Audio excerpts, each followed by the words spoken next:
Shabbat Shalom a todos, meus queridos, com muita alegria. Estou aqui de novo para fazer mais um vídeo para vocês. Hoje vamos estar falando sobre este tema que vocês estão vendo aí. Talvez seja um dos temas mais profundos das Escrituras, mais intrigantes, que mais eu gosto de estudar e falar. É algo de fato fantástico, né? Alguns cristãos nem sabem que isto existe, infelizmente, né? Ou sabem, já leram, né, no livro de Apocalipse, no capítulo 5, mas nunca se deram conta da profundidade deste assunto. O que estamos falando? Estamos falando do Cordeiro de 7 olhos e 7 chifres. Você sabe o que significa isso? Cordeiro de 7 olhos e 7 chifres? Claro que eu não sou o dono da verdade, não tenho intenção nenhuma aqui de dogmatizar o assunto, dizer que essa é a minha interpretação, é a que está errada, é a que está certa e as outras estão erradas, né? Como fazem alguns grupos religiosos, polarizando a palavra de Deus, né? Essa é a minha visão que eu vou apresentar para vocês. Então, isso significa que possa estar certa ou possa estar errada, né? Aí vocês vão ter que avaliar aí ao fazer o estudo bíblico. Quando vocês forem fazer seus estudos e aprofundar nesse assunto, vocês vão ter que discernir se o que eu falei procede ou não, certo?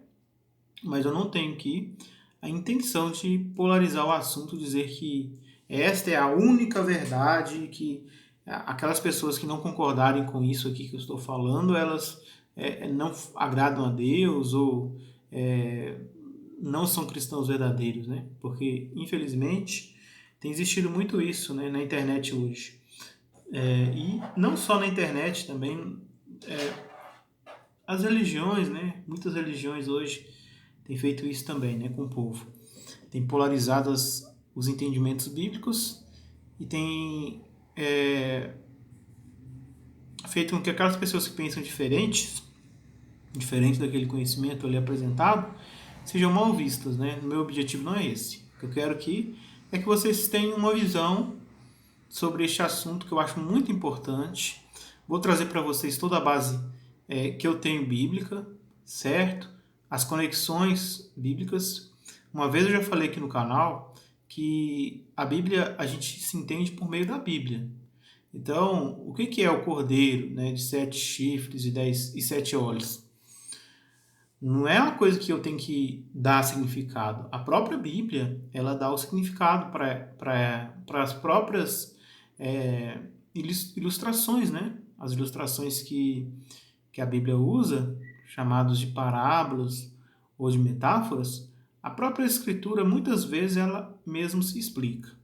Algumas vezes a gente tem dificuldade de entender certas partes, principalmente do Apocalipse, né, do Novo Testamento, porque muitos de nós temos poucas bases do Velho Testamento, né, da Tanar e da Torá. Então a gente tem dificuldade às vezes de fazer as ligações. Mas quando nós estudamos os profetas de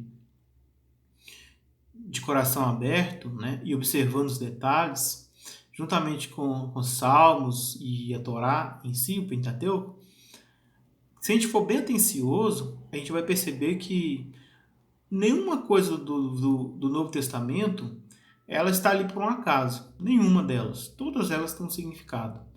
Às vezes, o significado os próprios apóstolos deram. Às vezes, eles não falaram muito. Eles só deram algumas dicas. Por exemplo, o apóstolo João ele dá uma dica importantíssima para nós sobre quem é esse cordeiro. Que nós sabemos, né? Que é muito óbvio saber que é Jesus.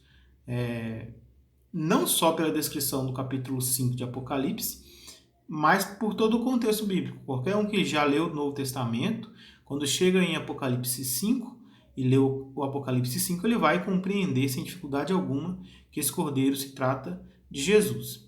E também vai entender facilmente por que cordeiro. Mas muitos vão ter dificuldade quando falar dos 7 olhos e 7 chifres. Por quê? Porque o assunto do cordeiro é um assunto muito debatido, né, muito explicado nas religiões, Então, o próprio João, ele explica o que é, né, no Evangelho, no seu Evangelho. Então, é muito fácil de compreender quem é o Cordeiro. Mas é um pouco complicado de compreender o significado, né, por trás do texto de Apocalipse. Então, para iniciarmos, aqui está a foto do Cordeiro, tá, de 7 olhos e 7 chifres, é uma ilustração. Então, nós vamos pegar aqui a nossa Bíblia, né, as Escrituras Sagradas, como vocês estão vendo aí. E nós vamos fazer uma análise aí de alguns textos bíblicos, tá bom? Bom, para iniciar este assunto, nós vamos ter que falar um pouco sobre Apocalipse, né, que é o texto que encontra, o texto básico que encontra essa passagem, essa informação. Então vamos ver aqui o que está dizendo. Vamos começar aqui no capítulo 5, tá, do livro de Apocalipse. Então nós estamos aqui com a Bíblia ACF, tá? ACF. Tem pessoas que não gostam muito, tá, gente? Mas é uma Bíblia muito boa, tá? Mas vamos lá então. O importante é o conteúdo. Vamos lá. E vi na testa do que estava sentado. E vi na destra do que estava sentado sobre o trono um livro escrito por dentro e por fora, selado com 7 selos. Então aqui estava vendo no capítulo 4, né, do livro de Apocalipse, João tem a visão dos céus, tá? Lá no trono do Altíssimo, e eu de Revavirei. E aí ele vê o Altíssimo sentado num trono, né, tal, um arco-íris, 4 seres viventes, né, 4 serafim, querubins, né, de alto escalão, arcanjos. E ali também ele vê 24 anciãos, né, 24 tronos, que lançavam coroas, tal. Um mar de vidro, com fogo e raios e trovões. E ele também viu antes ali 7 espíritos, 7 lâmpadas à frente desse trono. Já estava ali, os 7 espíritos já estavam ali, né? Só que ele não deu fé do que era aquilo ali. Ele só viu como lâmpadas, tá? Como vocês vão ver. Aí, nessa visão já do capítulo 5, o Altíssimo estava com um rolo na mão e esse rolo estava selado com 7 selos, tá? Olha só, o número 7 ele se repete neste capítulo 5 e 4 de Apocalipse, por causa do segredo do Cordeiro, ok? Há um segredo escondido aqui. Em toda a Bíblia, o número 7 ele é repetitivo na Bíblia porque ele traz para nós um segredo muito importante e poucas pessoas conseguem discernir esse segredo. A Bíblia fala dos 7 espíritos, fala dos 7 olhos, fala dos 7 chifres, fala da besta de 7 cabeças, fala dos 7 dias da criação, ok? Então o número 7 nas escrituras é muito importante você entender o significado, tá? 7 nas escrituras, então para você entender exatamente o que significa o 7. 7 na escritura é um ciclo completo. Aí onde você vai entender isso? Nós não vamos ver, senão o vídeo vai ficar gigantesco, né? Mas nós vamos citar para vocês. Os dias da semana, né? Os dias da semana. Então a semana tem 7 dias. Quer dizer, uma semana tem um ciclo de 7 dias. Então quando completa-se o 7º dia, está completo um ciclo está completo. Então, muitos falam que o número significa inteireza ou perfeição, ou seja, aquilo que chegou ao fim, cumpriu exatamente o seu propósito. Teve começo, meio e fim. Tudo que tem começo, meio e fim na Bíblia é muito bom, certo? A Bíblia fala isso. Deus, lá em Gênesis, Bereshit, lá o Criador fala que ele falou sobre alguns dias, né? Não todos, mas a maioria dos dias era muito bom, certo? Somente num dia em que ele não terminou, que teve que continuar no outro dia, que ele não falou isso. Depois vocês vão estudar e vocês vão ver isso mais a fundo, tá? Então, vamos voltar aqui nessa questão. Havia ali um rolo na mão do Criador, e esse rolo tinha 7 selos, olha pra você ver, 7. Quer dizer, 7 mensagens. Durante 7 ciclos, o julgamento de Deus iria chegar ao fim. Tanto é que isso se repete de novo, quando inicia-se primeiro os 7 selos, depois as 7 trombetas e por fim as 7 taças da ira de Deus. Veja assim, 3 ciclos de 7, né? Sobre o julgamento de Deus, sobre as coisas que iriam acontecer, sobre os segredos escatológicos que iriam vir sobre a terra.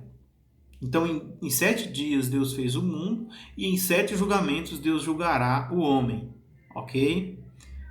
É mais ou menos isso. Só que esses 7 julgamentos, aí você vai ver que inclui 3 ciclos, né? No Apocalipse, pelo menos, tem 3 ciclos, que são 7 selos, que nós vamos ver só uma menção sobre o primeiro, depois vai ter lá 7 trombetas, né? Entre as quais a 7ª representa a ressurreição dos mortos. Então, não é nem questão de julgamento, são coisas que vão acontecer para que a vontade de Deus seja cumprida, entende? E por fim, as 7 taças da ira de Deus lançadas sobre o trono da fera, né? Do Apocalipse. Bom, aqui, olha, não só sobre o trono, mas também sobre a terra, sobre as estrelas, né, como o sol, né, como fala no livro de Apocalipse. É simbólico, né, tem seu significado, você precisa entender no hebraico, né, no aramaico e nas raízes judaicas o significado, para você conseguir fazer uma interpretação razoável desses textos. Porque está tudo codificado nos profetas, né? Não tem nenhum tipo de esclarecimento novo que não esteja nos antigos profetas. E se você não achar nenhuma dessas referências nos livros que estão na Bíblia, é porque elas podem estar em algum escrito que ficou fora da Bíblia por algum motivo, como, por exemplo, o livro de Enoque, que nos esclarece muitas coisas. Então, vamos lá. Depois dele ver todas essas coisas, né? João começa a chorar porque não tinha ninguém digno de abrir o rolo e olhar dentro dos selos. Daí o leão da tribo de Judá, veja que aqui primeiro fala que é o leão da tribo de Judá, tá? Então o leão da tribo de Judá todo mundo sabe que é Jesus, né? Leão da tribo de Judá, Jesus, Yeshua. Raiz de Davi, presta atenção nessa palavra aqui, ó, raiz de Davi, que é a mesma coisa que raiz de Jessé. Jessé era o pai do rei Davi, foi o pai do rei Davi. Então é da raiz de Jessé. Aquele que é da raiz de Jessé foi profetizado em Isaías. Por que nós estamos falando isso? Porque está correlacionado com o que nós vamos aprender aqui sobre este cordeiro de 7 olhos e 7 chifres. E venceu para abrir o livro e desatar os seus 7 selos. Para desatar os 7 selos, né, deste livro que estava na mão do Criador, que significa o propósito de Deus cumprido, né? O propósito de Deus cumprido. Primeiro, Jesus teve que vencer, Yeshua teve que vencer, né? Como que é esse vencimento aí? Aqui está referindo-se à morte dele, tá? A morte de Yeshua por nós, no altar do mundo, tá? No lugar da caveira. Aí, ó, você vai ver aqui, ó, e olhei e eis que estava no meio do trono e dos 4 animais viventes. Aqui animais são seres viventes, tá? Eu já fiz um vídeo sobre isso. Depois vocês podem ver meus vídeos aí sobre anjos. E entre os anciãos, um cordeiro. Então, primeiro fala que ele é o leão, né? O leão da tribo de Judá. Depois fala que ele é um cordeiro. Ele estava onde? Ele estava no meio do trono, certo? Olha só que interessante, né? Por que ele estava no meio do trono, sendo que o trono é sentado, né, pelo Criador dos céus e da terra? Bom, Yeshua, nos capítulos anteriores de Apocalipse, 2 e 3, né? Capítulo 2 e 3, a uma das igrejas do Apocalipse, ele diz assim, ó, nós não vamos ler, tá? Vou só citar, você pode procurar na sua Bíblia depois. Ele diz assim, ó, aquele que vencer, eu concederei assentar no trono do meu trono, assim como eu venci e assentei no trono do meu Pai. Então aqui falou, olha, que ele teria que vencer, né? Que venceu, certo? Cristo venceu, né? Venceu o quê? Venceu a morte, venceu o pecado, venceu tudo como um ser humano. E aí sim, ele venceu. Então, ele falou assim, ó, aquele que vencer se assentará comigo no meu trono, assim como eu venci e me assentei no trono do meu Pai. Certo? Então, se Jesus ele vence com a sua morte e ele se assenta no trono do seu Pai, quando ele ascende aos céus, é glorificado, né? ele assenta do lado do trono do Pai. Por isso que aqui a visão é vista ele no trono. Tá vendo? O Cordeiro está no trono. Mas não era Deus que estava no trono? Não confunda as coisas. Deus também está no trono. É porque esse trono aqui de Deus, ele não tem só um lugar, ele tem só um assento. Como nós sabemos disso? Exatamente porque Jesus falou isso em uma das suas igrejas, né? Uma das suas querrilás, né? Ele mencionou querrilotes, uma das suas querrilotes, suas congregações do Apocalipse. Ele falou, aquele que vencer vai se assentar comigo no meu trono, assim como eu me assentei no trono do meu Pai, junto com o meu Pai, né?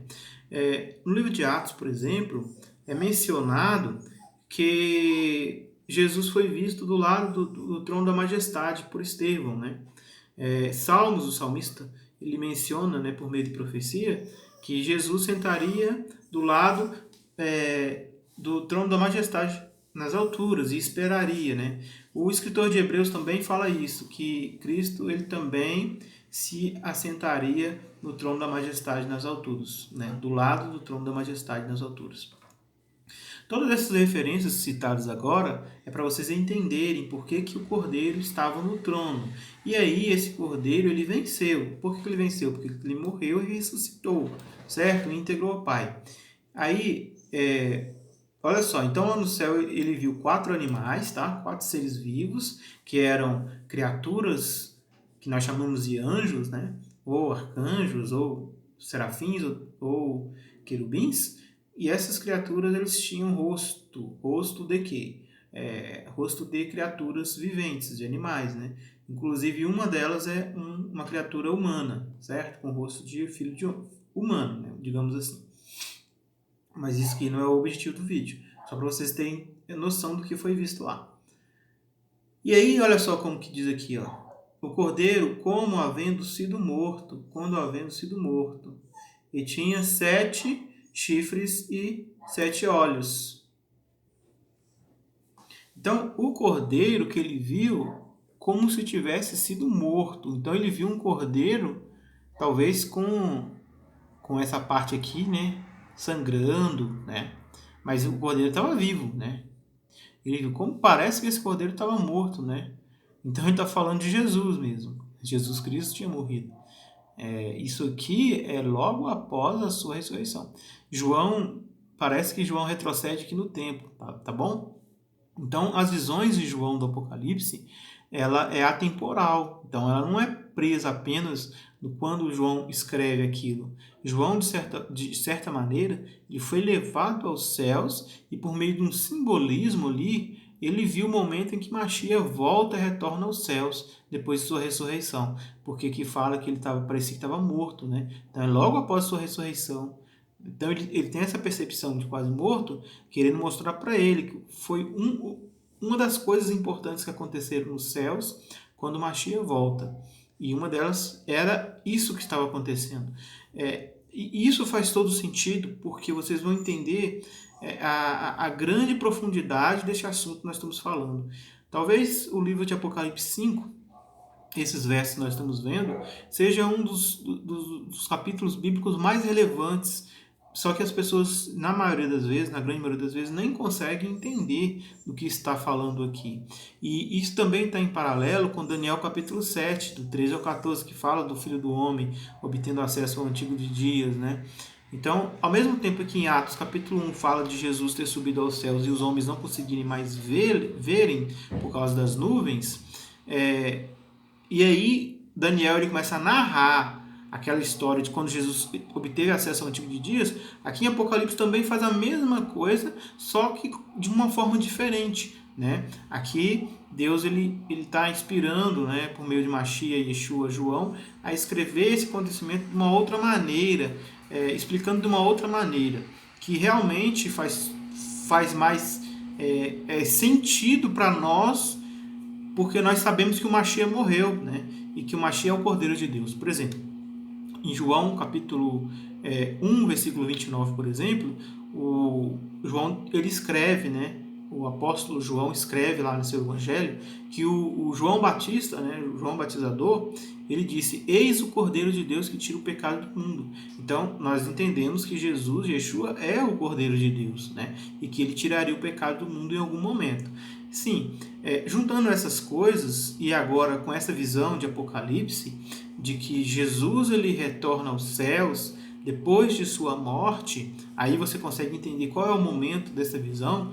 Quando você passa a ver todos esses ângulos, você vai perceber que quando Yeshua chega aos céus, acontecem algumas coisas. Por exemplo, Daniel capítulo 7 mesmo, ele vai mencionar que ele recebe reino, poder, dignidade e autoridade, certo? Essas são as coisas faladas em Daniel capítulo 7.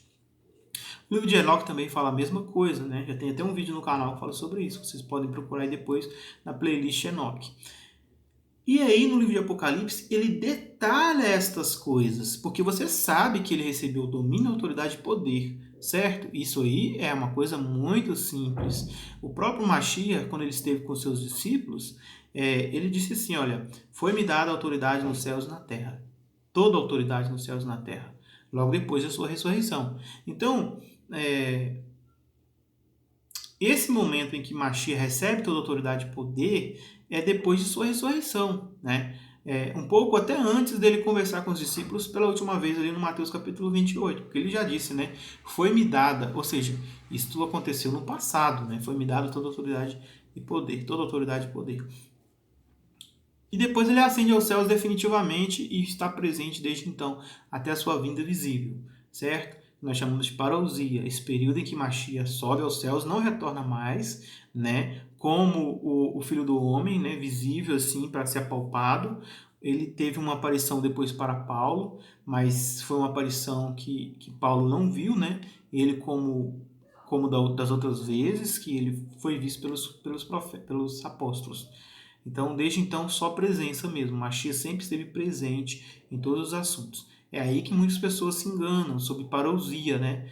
A palavra de Mateus capítulo 24 e vários outros textos bíblicos. A parousia, pessoa, é a presença invisível de Cristo. Sim, nesse ponto as TJs estão certas, né? Só que eles estão errados por quê? Porque a parousia não começa em 1914, começa logo após a ascensão de Cristo aos céus. Quando Cristo ascende aos céus, ele fala com os discípulos: eis que estou, né? Estou ali, emi. E o significado de emi nas escrituras é estar presente, né? Eis que estou presente convosco todos os dias até a terminação do sistema de coisas. Ou seja, daquele momento que ele subiu aos céus até o fim do sistema de coisas, quando ele volta, ele está presente. Parousia. Esse é o significado de parousia. Esse é o significado de presença invisível de Cristo. Ele não aparece visivelmente, mas ele está presente, tomando conta dos arranjos da igreja, né, no mundo, certo? Então, todas as igrejas, todas as religiões, toda a pregação que foi feita, tanto pela Igreja Católica, quanto pelas religiões protestantes depois, em 1500, tudo que foi feito hoje em favor ao reino, o Evangelho do Reino, né, foi feito com Jesus Cristo controlando, certo? Então, por isso que as religiões têm um papel importante sobre o cristianismo. Claro que elas têm seus problemas e elas vão acabar, né? Não vai ter religião no reino de Cristo, porque ele é a religião verdadeira, então vai ter ele vai ditar as regras. Essas religiões que existem hoje, as nominais, elas vão parar de existir. Todas elas, sem exceção. Mas elas estão sendo usadas hoje, né, por Cristo para a disseminação do Evangelho, né? O Evangelho que as pessoas hoje têm acesso, né? Graças ao cristianismo, né? Seja ele a Igreja Católica, seja os protestantes, seja quais forem que levaram a mensagem. Existe perturbação nesse evangelho? Existe perturbação nesses evangelhos. Mas o importante é que aqui vocês, o cachorro latindo. Então vamos continuar aqui. O cachorro deu uma latida, eu tive que dar uma cortada no vídeo. Então esse evangelho, né, do Cristo, falando sobre o Mashiach, sobre Yeshua, ele está em toda a escritura. Acabou que eu até me perdi aqui de onde que eu estava falando, vocês me desculpem. Vou continuar aqui da onde que o texto parou. Acabou que eu perdi aqui a linha de raciocínio. Vocês me desculpem aqui. O cachorro latiu, eu tive que que cortar o vídeo e acabou que eu esqueci o que eu estava falando. Mas tá bom, vamos lá, vamos continuar. Então o cordeiro ele havia sido morto e ele tinha 7 chifres e 7 olhos, tá vendo? 7 chifres e 7 olhos. Bom, os 7 chifres aqui não explica, mas os 7 olhos aqui explica. Olha aqui, ó. Que são os 7 espíritos de Deus enviados sobre toda a terra. Na verdade, aqui explica sim, tá? Aqui explica os 7 chifres e os 7 olhos, tá? Às vezes você pode até pensar assim, olha, que também faz sentido. Eu não vou dizer que não faz sentido não, que faz. Os chifres representam poder, né? Apocalipse, capítulo 17, lá fala que os 10 chifres significam 7 reis, né? Que não receberam sua autoridade ainda. Aí você vai associar assim, ó. Significa poder. Pode ser que essa informação esteja certa. Só que você tem que entender que a Bíblia, ela dá a sua explicação e ela não é presa a outra coisa, entende? Quando a Bíblia, ela logo já dá a sua explicação daquilo, então a gente fica com aquela explicação, certo? Por mais que está no mesmo livro, né? A gente tem que notar um detalhe. Lá no Apocalipse, capítulo 17, fala: estes 10 chifres representam 10 reis. Então, o significado daqueles 10 chifres são 10 reis, tá? Tá ligado a poder. Mas aqui nos 7 chifres não significa que é o mesmo 10 chifres, entendeu? Lá ele já dá a explicação do que é. Aqui ele também dá a explicação do que é, né? Embora eu havia dito, né, falado que não fala o que é os 10 chifres, mas se você parar para pensar direitinho, você vai ver que aqui, olha, tá junto, né? Olha aqui, ó. E tinha 7 chifres e 7 olhos. Então são as duas coisas. 7 chifres e 7 olhos. Não é 7 chifres. E aí não falou nada de olho e depois explicou. Não, fala 7 chifres e 7 olhos. Então essas duas coisas é a mesma coisa, entendeu? Embora fala né? 7 chifres e 7 olhos. São duas coisas distintas. Dá pra ver que são duas coisas distintas, né? Mas aí ele explica o que significa essas duas coisas. Ele fala que são 7 espíritos de Deus enviados a toda a terra, certo? Então, os 7 chifres aqui do cordeiro e os 7 olhos representa os 7 espíritos de Deus que foram enviados por toda a terra. Aí você vai ficar confuso, né? Porque parece que piorou, né? Parece que piorou, peraí. Então quer dizer que os 7 olhos, 7 chifres, significam 7 espíritos. Mas o que é os 7 espíritos? Aí que nós vamos ter que recorrer aos profetas para entender o que está falando, certo? Senão a gente não entende. Bom, digamos que os sete chifres, né, tenham o mesmo significado dos 10 chifres, certo? Representando poder, né? Já vi essa explicação. Só que existe um detalhe importante que nós devemos levar em consideração. Os 10 chifres representam 7 reis, tá? Que irão receber poder. Não representa o poder em si. Os 10 chifres não representam o poder em si. Representa 10 reis que receberão poder. Olha a diferença, entendeu? Então a gente não pode afirmar que os 7 chifres eles representam 7 poderes, certo? 7 poderes. Não é isso que está querendo dizer aqui. Aqui está falando que os 7 chifres e os 7 olhos representam os 7 espíritos. Então, desencua um pouquinho aí da sua cabeça essa questão de poder, tá? Embora esse texto pode significar que Cristo ele estava se apresentando ali com autoridade de poder. Lembra que o 7 na Bíblia representa totalidade ou um ciclo completo? Então, pode ser que está dizendo que Cristo ele tem em sua cabeça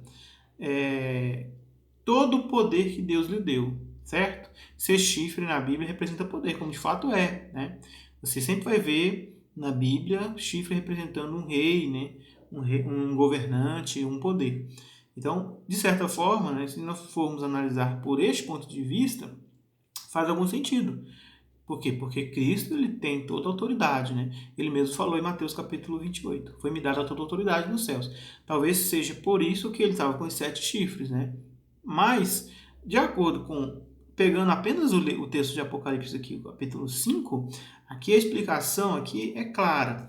Os 7 chifres e 7 olhos são 7 espíritos. Então aqui não falou que são 7 poderes, né? que é a totalidade do poder de Deus, mas sim que é os 7 Espíritos de Deus. E aí ele explica um detalhe interessante para nós. Não só os 7 Espíritos de Deus, mas eles foram enviados por toda a terra.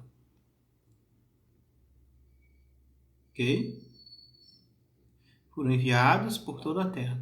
Agora, vamos aqui um pouquinho voltar, retroceder aqui no 4, porque vocês precisam ver essa informação aqui, ó.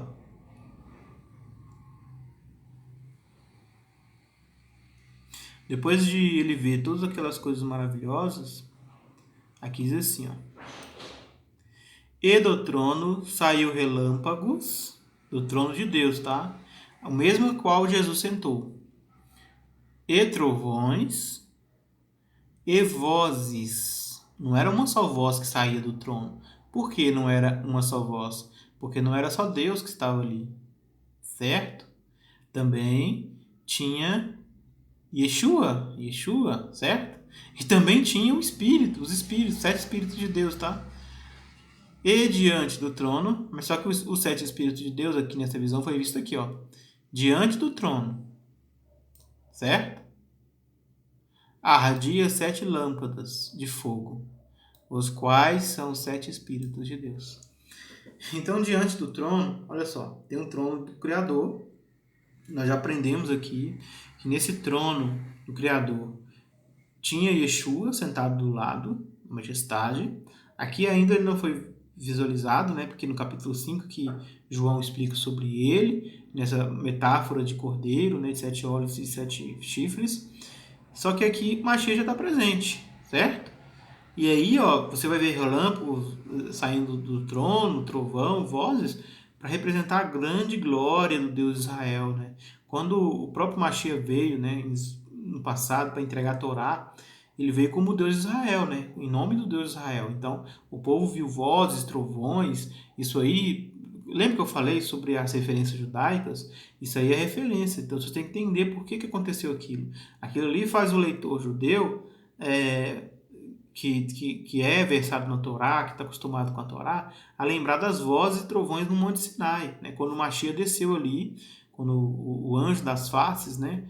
Ali fala que é o anjo da face, o Malariá, né? Malariá, o anjo da face de Malaquias, né? Que fala do anjo da face, o anjo da aliança, vamos dizer assim, que era, eu creio, ser Yeshua, o próprio Yeshua, né? Na sua vida pré-humana. E aí é que fala que tinha 7 lâmpadas que ardiam à frente do trono de Deus, e essas 7 lâmpadas representam, são 7 Espíritos de Deus. Então, olha só, vamos começar. Isso aqui é muito importante, eu preciso que vocês prestem bastante atenção no que eu estou falando.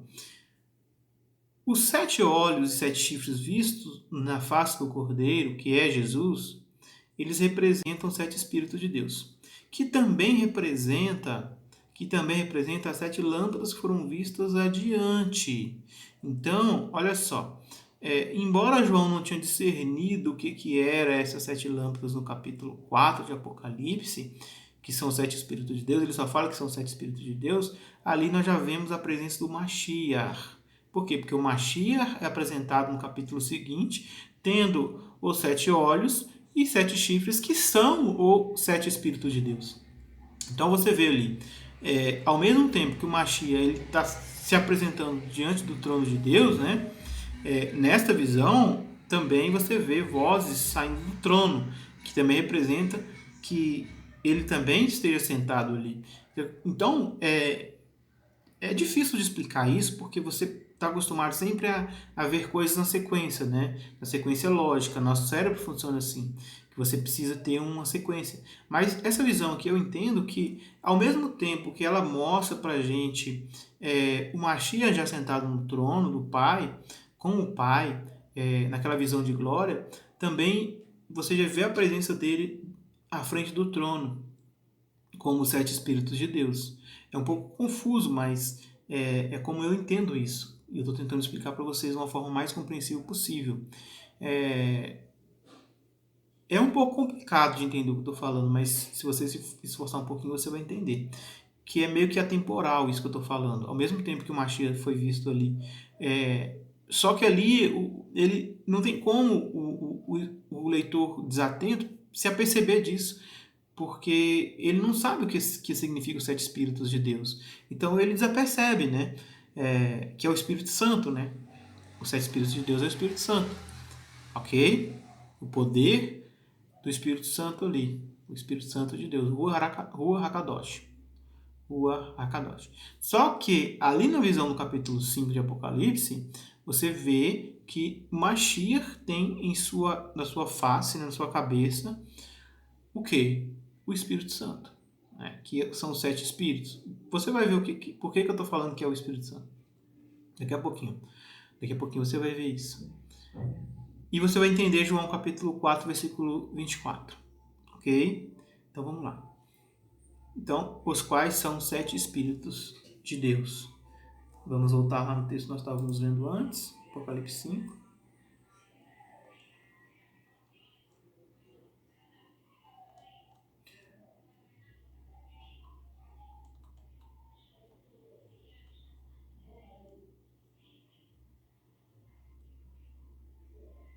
Isso. Beleza. Não, um pouco acima, né? Aqui, ó. Um cordeiro que foi morto. Tinha sido morto. Certo. Agora vamos nas referências para vocês entenderem o que significa isso no Velho Testamento.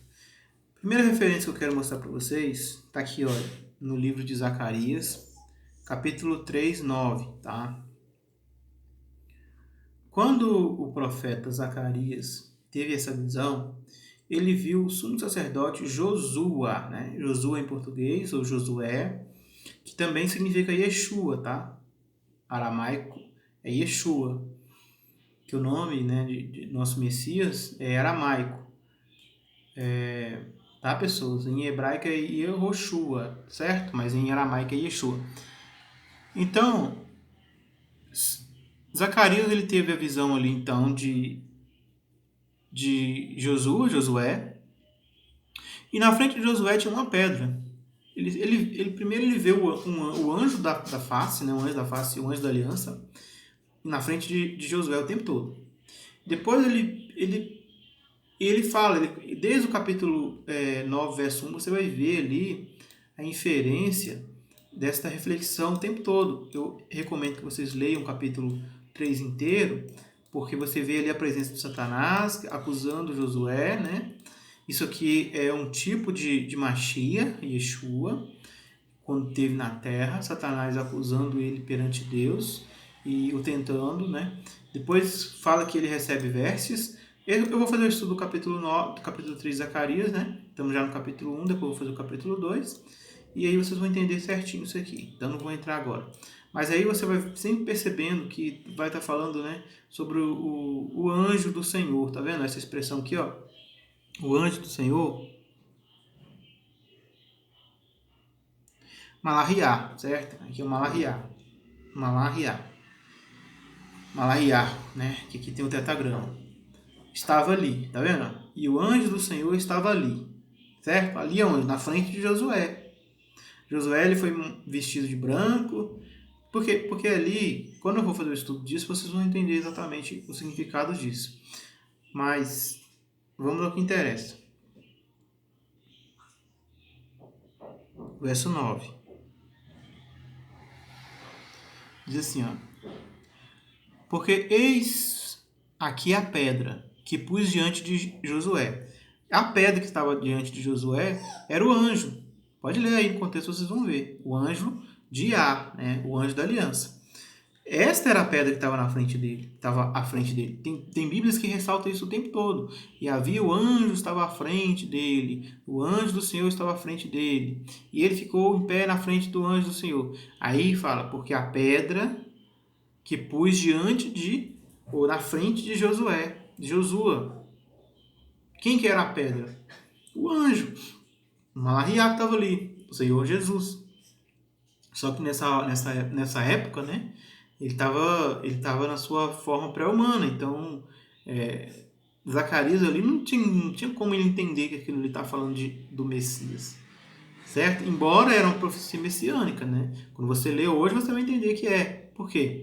Diz assim, ó, sobre esta pedra única estão 7 olhos, olha aqui. Sobre essa pedra única, quem que é a pedra única? O Mashiach. Estão 7 olhos. Lembra quem tem 7 olhos? Não é o cordeiro que tem 7 olhos e 7 chifres, certo? Aqui, a pedra tem 7 olhos, certo? Porque a Bíblia, gente, ela é assim, ó. Ao mesmo tempo que ela explica de um jeito, ela explica de outro. Então, aqui em Apocalipse, capítulo 5, está falando que é o cordeiro. Aqui em Zacarias, capítulo 3, está falando que é a pedra. O cordeiro é dito por João que é Jesus. E a pedra é dito por Pedro que é Jesus. Entende? Então, a Bíblia se explica. Paulo falou que Jesus é a pedra, é o alicerce. A pedra principal de ângulo. Pedro e Paulo explicam isso. Então, a pedra única é Jesus. E ela tem 7 olhos. Tá vendo? 7 olhos.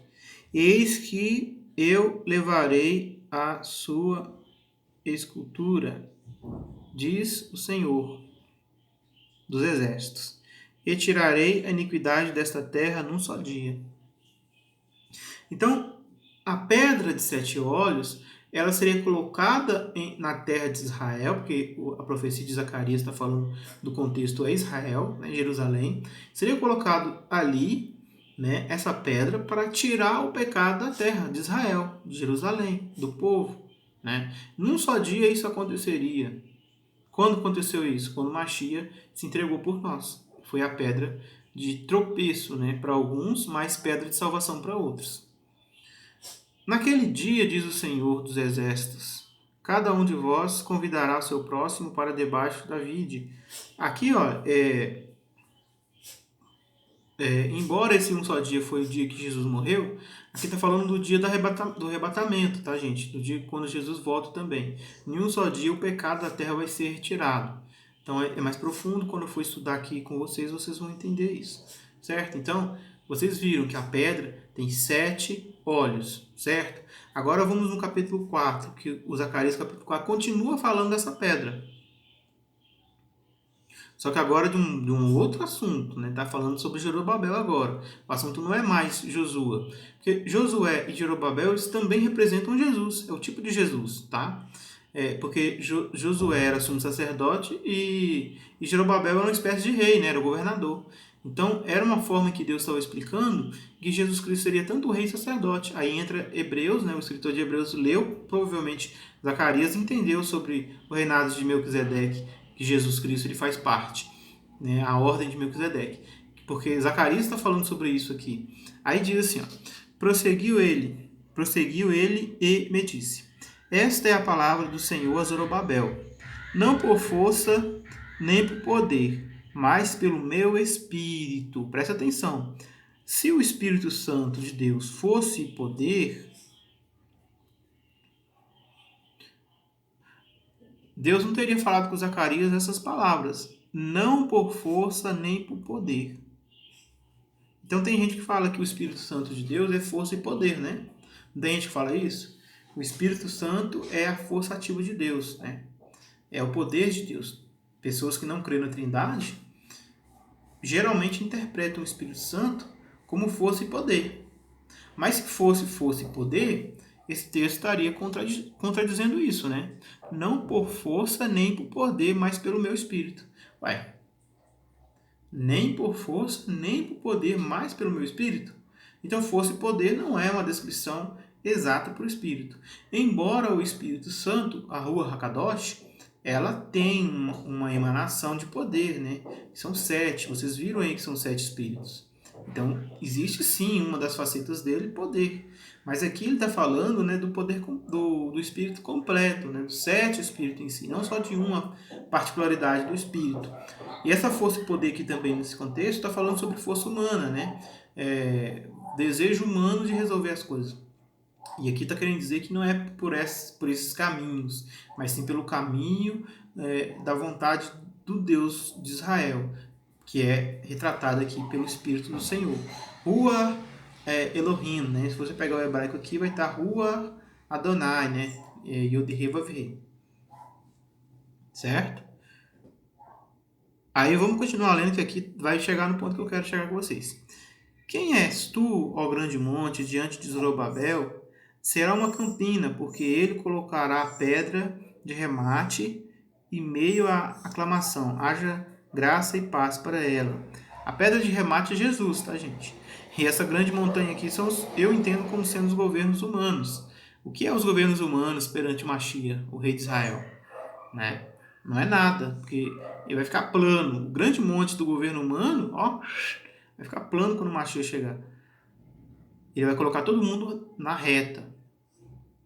Novamente me veio a palavra do Senhor dizendo. Aí, vamos agora pular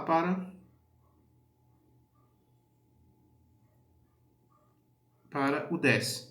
Pois quem despreza o dia dos humildes começos, esse alegrar-se-á vendo o prumo na mão de Zorobabel. Aqueles 7 olhos são os 7 olhos do Senhor que percorrem toda a terra. Certo? Então, o que é os 7 olhos? Os 7 olhos são os 7 espíritos, né? Os 7 espíritos.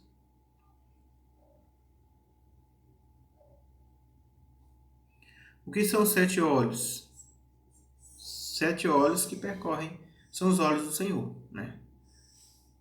Certo? Ele está falando aqui do Espírito Santo. Se você for ver aqui o contexto, você vai ver que é uma declaração do Espírito Santo.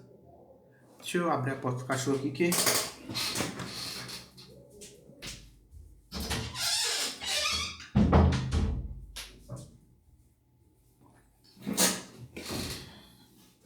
Desculpa. Vamos lá. Então, ó, foi dito a Jerubabel que os 7 olhos representam os olhos do Senhor. Certo?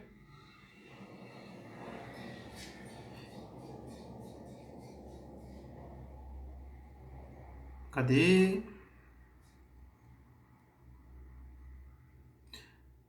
Isso. Aqueles 7 olhos são os 7 olhos do Senhor que percorrem toda a terra. Se você pegar Provérbios, capítulo 15, se eu não me engano, 15:3, Provérbios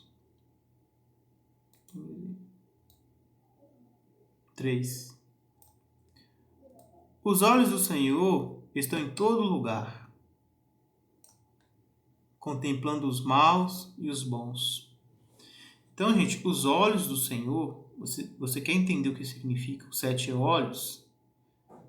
Significa isso aí. Onipresença. A onipresença de Deus. Então, agora eu acho que vocês vão entender o que eu estou querendo dizer aqui. Os olhos do Senhor estão em todo lugar, contemplando os bons e os maus. Os olhos na Bíblia do Senhor representa a onipresença do Pai. Tipo assim, ó, ele vive nos céus, mas ele consegue estar presente em todos os lugares. Como? Por meio dos 7 espíritos, por meio dos seus olhos. Por isso que aqui no texto fala que os 7 espíritos foram enviados para toda a terra. Vocês viram isso? Se nós pegarmos lá em Apocalipse,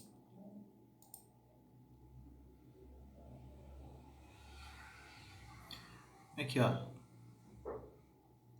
e diante do trono ardia 7 lâmpadas de fogo, os quais são 7 espíritos de Deus, certo? Aí no versículo 5 aqui, olha, falando sobre o Messias, ó, que são os 7 espíritos de Deus enviados a toda a terra. Certo? Entendeu agora? 3:9 vai falar da pedra de 7 olhos. A pedra que vai ter 7 olhos. Então, isso daqui significa simplesmente uma coisa.